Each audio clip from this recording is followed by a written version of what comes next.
Well, I actually came because I have a lot of online friends who were all Harry Potter fans, and I want to meet them. And there were some very interesting papers.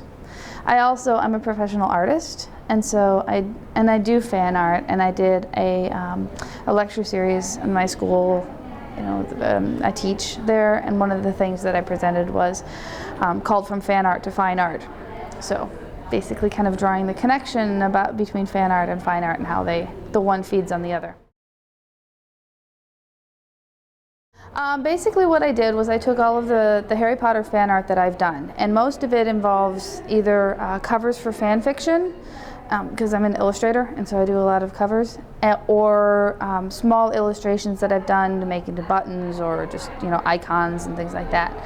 So, but basically what I did was I brought all of the work that I'd done and I just shared it with everyone who came up to I talked about my process and how the different techniques that I use, different media, that kind of thing. And a lot of what I do, I mean, my favorite fan fiction are the ones that involve the rarer characters, the unusual ones that people don't focus on all the time. You can find Harry and Hermione and Snape and Ron, and they're just all over the place, and even like Sirius and Remus and the Marauders. But Rita Skeeter is a really interesting one. I read almost everything people write about her. Gilderoy, of course. Luna, I love reading Luna Lovegood, fiction about her. Well, I think the number one thing, you've got two issues here. First of all, they're the movies.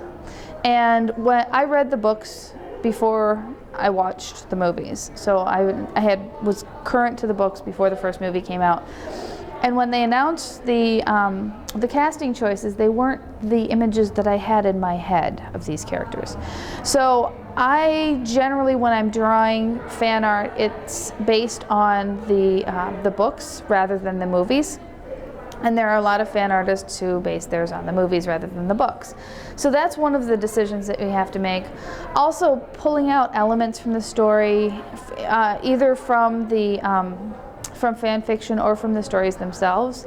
Like if I were to illustrate, for example, Chamber of Secrets, you have to think about what are the important things to put in one image to sort of represent the entire story. And you have to really think about the hierarchy, which characters are most important, which are the secondary characters, how the journal fits in, and how to frame those and arrange those on a page so that everything kind of makes sense. No, actually the sixth book, or the seventh book was the most poorly written, I think. She needed an editor. It felt rushed. It felt like she was trying to cram too much stuff in there. And a lot of it, she used a lot of sort of techniques of convenience, you know. She changed her characters in the last book. Like, we were led to believe a character was a certain way throughout the entire series, and then all of a sudden they have a completely different reaction. And it just felt like her heart wasn't in this last one. I'm actually one of the few who I don't have a problem with the character deaths. I think that they actually make sense. I knew from the time that Sirius Black died that she was probably going to kill off all the Marauders, and probably Severus Snape as well, just because he's part of that group.